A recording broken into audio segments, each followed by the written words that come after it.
Hello everyone. Thank you for taking part in this first meeting, focusing on the issues raised by the videos in the Naigai Sotai series, hosted by Gerard Purik. Gerard, thank you for answering our questions. Without further ado, let's tackle the first one. How does Buddhism understand the notions of demons and divinities?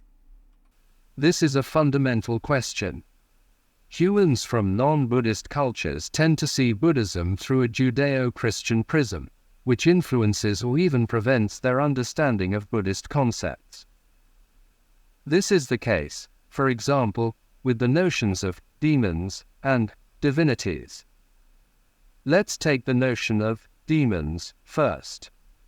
In the letter to the Ikegami brothers, Nichiren Daishonin, citing the Great Concentration and Insight, writes, "The doctrine of One Thought 3000, revealed in the 5th volume of the Great Concentration and Insight, goes even further. If you speak of this doctrine, demons are bound to appear. If they did not appear, there would be no way of knowing that this was the correct teaching." In the same 5th volume we read, "As practice and understanding deepen, 3 obstacles and 4 demons emerge in deceptive forms, competing with each other. We must not obey them, nor be frightened by them. Obeying them would lead us down the wrong path. To be afraid of them would prevent us from practicing correct teaching." This statement not only applies to me, but also serves as a clear mirror for my disciples. Respectfully make this comment your own and pass it on as a basic principle of faith to future generations. Also, in the reply to Hayoi no Sakun, he writes, "When an ordinary human becomes Buddha, 3 obstacles and 4 demons inevitably arise. At that moment, the wise man rejoices, while the fool is frightened and withdraws."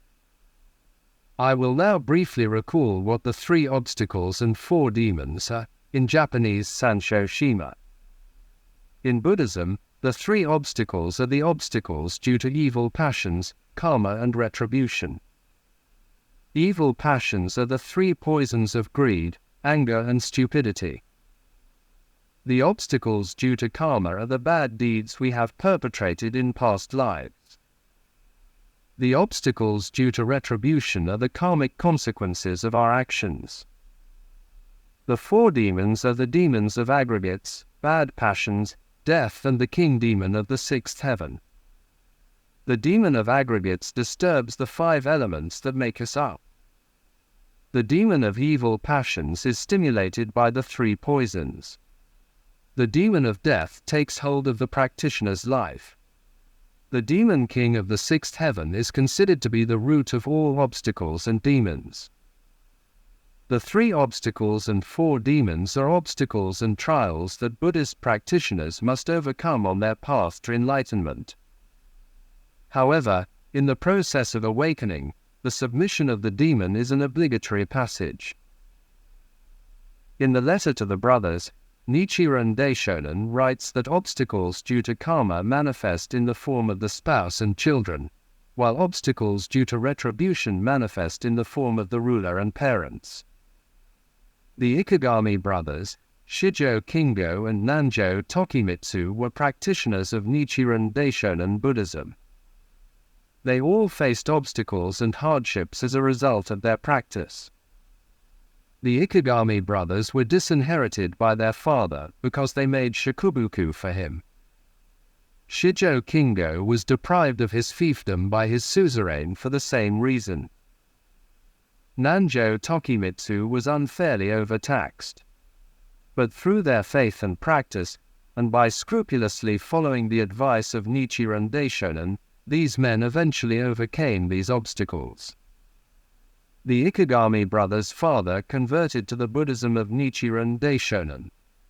Shijo Kingo regained the trust of his suzerain and received a fiefdom twice the size of his previous one. Nanjo Tokimitsu became a great benefactor of Nichiren Daishonin Buddhism by offering the Taiseki-ji grounds to Nikko Shonin. Nichiren Daishonin himself had to confront the demon throughout his life. From the very beginning of his preaching, in fact, as he sets out in the eye-opening treatise, he was plagued by the dilemma of promulgating his doctrine or evading it. I was the only person in the whole of Japan who understood this. Yet to utter even one word about it would inevitably incur the wrath of my parents, my brothers, my masters, and even the ruler of our country. On the other hand, I am fully aware that silence would show a lack of compassion. I ask myself, weighing up these two paths in the light of the Lotus and Nirvana Sutras. By remaining silent, I could escape persecution in this life, but I would inevitably be plunged into the ceaseless torments of hell in the life to come.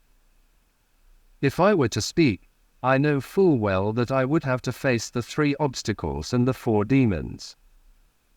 However, between these 2 extremes, I opted for the second. The climax of this confrontation with the demon took place in Tatsunokuchi, at the supreme moment when the executioner, the captain of the left guard Echi no Saburo Nawashiga, was about to raise his sword, which bore the famous name Hedamaru, meaning snake's torso. He approached, holding his sword in front of Nichiren Daishonin's face, and allegedly whispered to him, "Oh, Nichiren, why don't you stop being so stubborn? Even if it's my role, I don't want to cut a monk's neck off. But you know what they say, lying is sometimes a convenient expedient. Don't make a big deal of it, just stop the Nam Myo Horengekyo for a moment and chant Namu Amida Butsu." Nichiren Daishonin then replied, "I am not undertaking this out of mere whim. I chant this Nam Myo Horengekyo and advocate it, because it is the only way to save the country and enable the people to attain the true happiness that is Buddhahood. It is the only way to deliver everyone from hell. If I stop myself, the path that leads people to Buddhahood will be closed. I will not yield." And then he tirelessly intoned Nam Myo Horengekyo, Nam Myo Horengekyo. We know the rest. Through his will, his fundamental Buddha state of life, Nichiren Daishonin had transformed the demon into a deity. In the end, doesn't the difference between demon and divinity lie solely in our state of life? In the letter to Jonin, Nichiren Daishonin writes, "The demon's inclination lies in the pleasure he takes in thwarting good and inciting evil.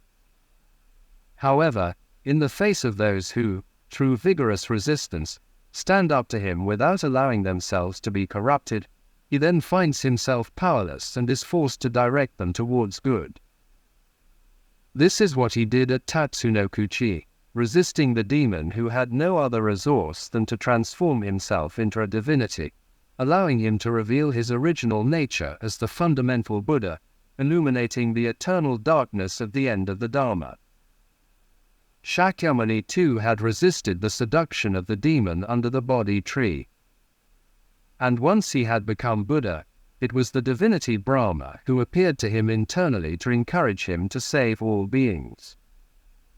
Demon or divinity, in the final analysis, the comparison is in some ways similar to that made by Nichiren Daishonin between hell and pure land in his treatise on attaining Buddhahood in one lifetime, saying, "When the hearts of beings are defiled, the land is defiled. When their hearts are pure, the land is pure. Whether we speak of pure land or defiled land, the land, in fact, knows no such distinction. It only manifests itself according to the good or evil in our hearts." In this sense, thus Nichiren Daishonin expressed himself in his writing entitled "The Various Actions," when faced with his most bitter opponents, those who wanted nothing more than his demise. My best allies in the prospect of becoming Buddha are Kagenobu, the monks Ryokan, Doru and Do Amadabutsu, Hei no Seiman and the Lord of Sagami. I am grateful to them because without them, how would I have been able to prove that I am the practitioner of the Lotus Sutra? In the end, Whether we believe that what happens to us is the work of a demon or a deity is entirely up to us.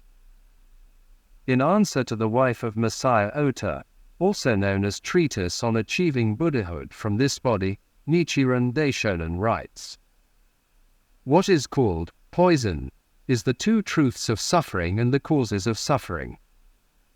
The causality of lives and deaths is the poison within the poison. That which transforms this poison into the identity of lives and deaths with nirvana, the identity of evil passions with Buddhahood, is the ultimate characteristic of Myo. What we call a good remedy is the medicine that transforms the poison into a remedy. Thus, the energy of our faith in the Dai Gohonzon combined with the energy of our practice bring forth the powers of the Buddha and the Dharma. Present in the Gohonzon within us, enabling us to transform all the negative aspects of our lives, demons, evil passions and the like, into divinity, Buddhahood and bliss. This is finally as Nichiren Daishonin expresses it in his treatise on the meaning of substance by. He who honestly rejects the means, only has faith in the Lotus Sutra and chants Nam Myoho Renge transforms the three ways of evil passions, karma and suffering into three virtues of Dharma body, wisdom and liberation. The threefold vision of the threefold truth appears in his heart, and the place where that person dwells becomes the land of ever serene light.